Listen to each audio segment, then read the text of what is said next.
اور فرشتے کہتے ہیں کہ ہم میں سے ہر ایک کا ایک مقام مقرر ہے، اور ہم صف باندھے رہتے ہیں اور ہم تسبیح کرتے رہتے ہیں۔ اور یہ لوگ کہا کرتے تھے کہ اگر ہمارے پاس اگلوں کی کوئی نصیحت کی کتاب ہوتی تو ہم اللہ کے چنے ہوئے بندے ہوتے، پھر اس سے کفر کرتے رہے، سو ان قریب ان کو اس کا نتیجہ معلوم ہو جائے گا۔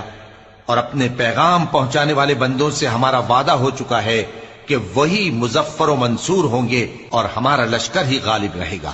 تو ایک وقت تک ان سے منہ پھیرے رہو اور انہیں دیکھتے رہو، یہ بھی ان قریب کفر کا انجام دیکھ لیں گے۔ کیا یہ ہمارے عذاب کے لیے جلدی کر رہے ہیں؟